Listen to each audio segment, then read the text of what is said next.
మా ఇంట్లో 20 మంది ఉంటేనే ఓ సంబరం కింద ఉండేది. ఇక్కడ 200 మంది ఉండేవాళ్ళం. ఎలా ఉండేది అసలు? ఎన్ని గదులో, ఎన్ని కథలో. ఈ 20 సంవత్సరాల కాపురంలో 20 మంది పిల్లల్ని కన్నాం. వాళ్ళ స్కూల్ ఫీజులు, బట్టలు, పెళ్ళిళ్ళు, వాళ్ళ పిల్లలు, ఖర్చులు చాలా పెరిగిపోయాయి. కానీ ఇప్పుడు కూడా రాత్రి అయ్యేసరికి నేను ఎప్పుడొస్తానా అని మీరు ఎదురు చూడటం. అప్పటి నుంచి మీరు ఇలాగే. నువ్వు అంత రైజింగ్లో ఉంటే నేను ఎందుకు అవుతాను? ఎక్కడ ఆగబోద్దు అవుతుంది. నేను మీకోటి చెప్పనా? ఆ 19వ కోడలుంది చూసారా, అదొచ్చి ఏంటత్తయ్య గారు ఈ వయసులో కూడా ఇంత యంగ్గా ఉన్నారంటే, చాలే నాదే ఉంది పిల్ల, మీ మామయ్య గారిని చూడు ఎంత అందంగా ఉన్నారు, ఇంకో 20-30 సంవత్సరాలైనా ఇలాగే ఉంటారని నేను చెప్పేశాను. అరే 12 అబ్బాయి, ఏడో అమ్మాయి అడేడి చివరోడు ఎక్కడున్నాడు? అరే 20.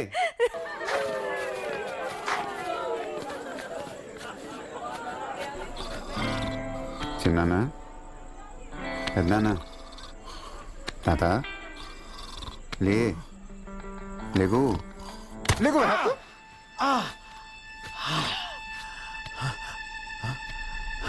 ఎవరు? ఇందాక పార్టీ అయ్యాక కలవమన్నారు కదా. దేనికి? మీ చుట్టాలం. చుట్టాలం చుట్టాలం చుట్టాలం చుట్టాలం. సైకిల్ తొక్కుతున్నాడేంటి?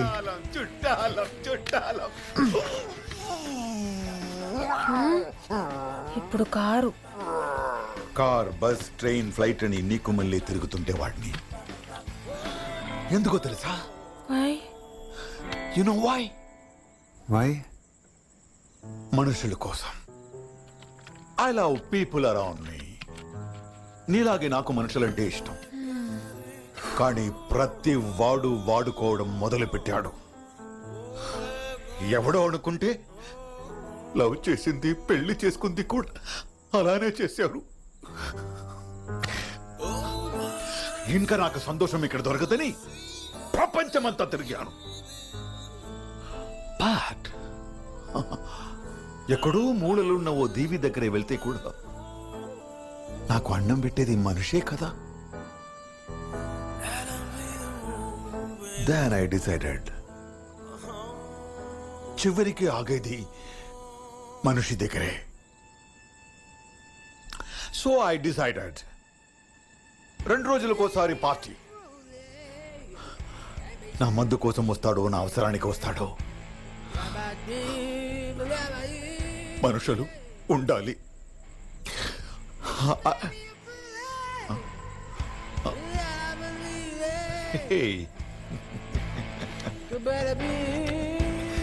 చుట్టాలు స్లీపింగ్. ఆ లిల్లీగాడు ఉప్పు నిమ్మకాయ అంటే గ్రహించాల్సింది. చిన్న చిన్న గ్లాసులే కదా, ఏమోదని తాగేశాను.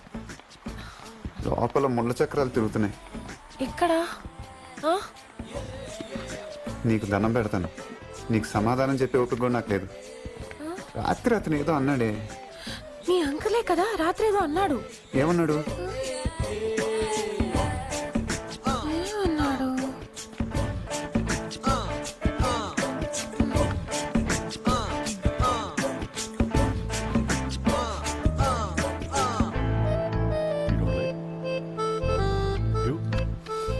ఏమన్నాడు? What ఏమన్నాడు? What? What's his language? ఏదో దీవి గీవి అన్నాడు కదూ. దీవి కూడా కాదు, ఏదో అన్నాడు. ఏమన్నాడు?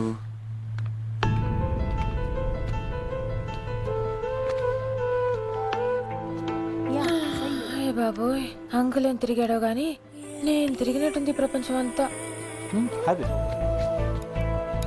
లాస్ట్లో ఏదో చెప్పాడు. ఏం చెప్పాడు? గుర్తొచ్చింది. గుర్తొచ్చింది. చివరి కాకేది మనిషి దగ్గరే. చివరి కాకేది మనిషి దగ్గరే.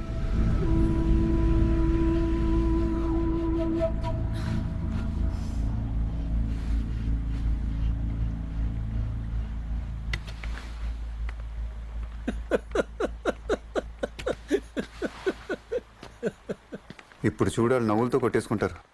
బాబోయ్ ఈ ముళ్ళ చక్రాలు ఇంకా తిరుగుతూనే ఉన్నాయి. అయిందిగా చంపడం ఇంకాని.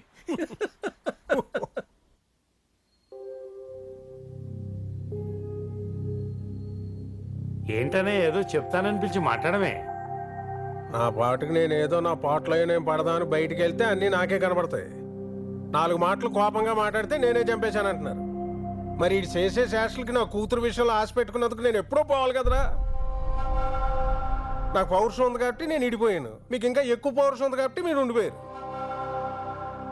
మీకు కూతుళ్ళు ఉన్నారు కదా, వాళ్ళు పెద్ద పెళ్ళిడికి వస్తే అప్పుడు తెలుస్తుంది. ఎందుకు చెప్తున్నానంటే నాకు తోచడం మంచి మాట.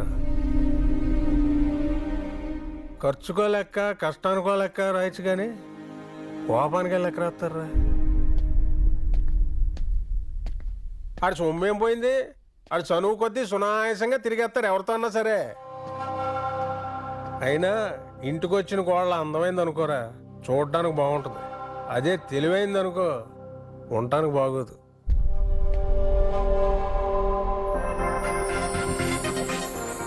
ఎందుకమ్మరంట ఫ్యాక్టరీ? ఏమయ్యా, వాళ్ళ జీవితంలో సంపాదించలేనంత డబ్బిస్తానంటున్నాను. చెప్పు, వాళ్ళకి పిచ్చోళ్ళ ఉన్నారు. ఏ విషయం నాకు వెంటనే తెలియాలి. పెట్టేయ్. ఏంటి, ఎక్కడో చుట్టమంట? ఎక్కడుంచో వచ్చావంట కదా. కూర్చో. ఏదో చిన్న టెన్షన్లో ఉన్నానులే. ఫ్యాక్టరీ ఒకటి కొందామంటే అయినా ఇస్తామన్నప్పుడు ఎవడికి వాల్యూ తెలియదయ్యా. అదే వాల్యూ ఇచ్చి వాళ్ళు ఇవ్వట్లేదేమో సార్. ఏముంటాయి అంతగా? మీరు కొనేది ఫ్యాక్టరీ కాదు సార్, కలిసి ఉన్నప్పుడు అనుకుంటే ధైర్యాన్ని, విడిపోయాక పోయే నమ్మకాన్ని. నీకేం తెలీదులేవయ్యా. నాకే తెలుసు సార్. అయినా కలిసి ఉండి ఏం చేస్తారు? కలిసి ఉంటే ఏం చేయక్కర్లేదు సార్, ఉంటే చాలు. ఇంత టెన్షన్లో కూడా 5 నిమిషాలు మాట్లాడదాన్ని నన్ను రమ్మన్నారు చూసారా? అది ఎందుకో తెలుసా సార్? ఎక్కడో మన అనే ఫీలింగే కదా. ఇస్తానంటే తీసుకోండి సార్, గుర్తుపెట్టుకుంటారు. ఇవ్వనంటే లాక్కోకండి, మర్చిపోలేరు.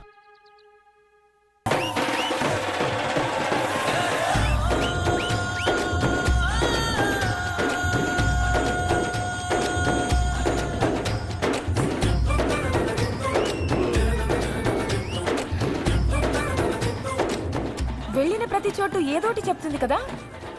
కలిసిన ప్రతి వాడు ఏదోటి నేర్పుతూనే ఉన్నాడు. ఇలాంటి చోట చాలా అడ్వాంటేజ్ తీసుకోవచ్చు తెలుసా. ఎలాగా?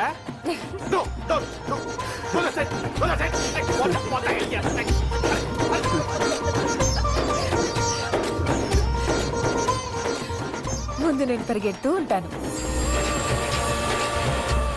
వెనక నేను వస్తూనే ఉంటాను. ముందంతా రంగులు రంగులుగా ఉంటుంది కదా, దాంట్లో నేను ఆల్మోస్ట్ కనపడను. అప్పుడు అదే టైంలో కరెక్ట్గా నీ చేపట్టుకొని లాగుతాను. మన పక్కన ఎంతమంది జనాలున్నా అక్కడికి మాత్రం ఎవరూ రారు. నేను అటు ఇటు వెళ్ళడానికి కూడా ఏం ఉండదు. అప్పుడు ఆల్మోస్ట్ నేను నీ దగ్గరకు వస్తాను. నీ ఊపిరి తగిలేంత దగ్గరలో నేను ఉంటాను. ఇక్కడ ఆపిద్దాం. చెప్తేనే ఎంత బాగుంది, చేసేస్తే ఇంకెంత బాగుంటుందో.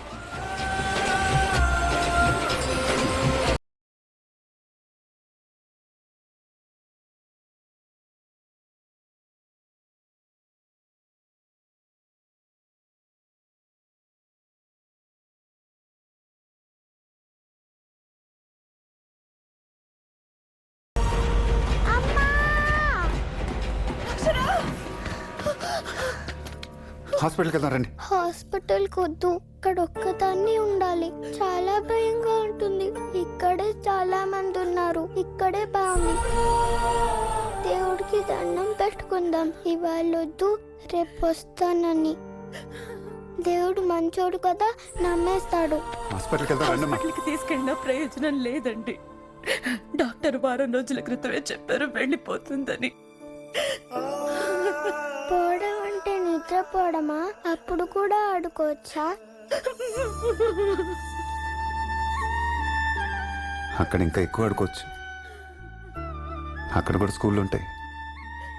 పొద్దున్న 9 తెరిచేస్తారు, సాయంత్రం 5 వెళ్ళి కొట్టేస్తారు. పైగా ఎక్కడలాగా అక్కడ చదువుకోకరు. రోజంతా ఆడుకుంటూనే ఉండొచ్చు. మన కళ్ళ ముందే బోల్డు మంది దేవుళ్ళు ఉంటారు. అందరితో మాట్లాడచ్చు, అందరినీ ముట్టుకోవచ్చు, అందరినీ దగ్గర నుంచే చూడొచ్చు.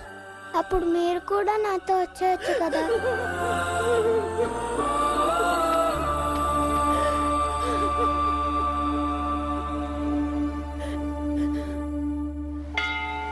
మా నాన్నతో నువ్వు చూసొచ్చిన జీవితం అంటే నాకు ఇష్టం అన్నప్పుడు అది ఇష్టంగానే మిగిలిపోయింది. మా మామయ్య నిన్ను మార్చుకోవడం చాలా ఈజీ అన్నప్పుడు అది మాటగానే మిగిలిపోయింది. పెద్ద ఆయన అలసిపోయేంతవరకు కాదు, అర్థమయ్యేంతవరకు ఎదుగున్నప్పుడు అర్థం చేసుకోవడానికి ఏముందిలే అనుకున్నాను. వీటికేనేమో మా నాన్న ఎప్పుడు డైరీ రాసుకుంటూ ఉండేవాడు. మా నాన్న కూడా జీవితం అంటే అర్థమే ఉండేది కాదేమో. కానీ ఎంత గొప్పడు మా నాన్న. మనం చూసి వచ్చిన ఏ కష్టమైనా నాకు వచ్చిందా, ఒకవేళ వచ్చిన అది కష్టం తెలిసేలా చేశాడు. ఎప్పుడు ఏదో ఒకటి మాట్లాడుతూ ఉంటావు కదా, ఏదో ఒకటి మాట్లాడచ్చు. ఏ ఆలోచనలు వచ్చేలా ఉన్నాయి.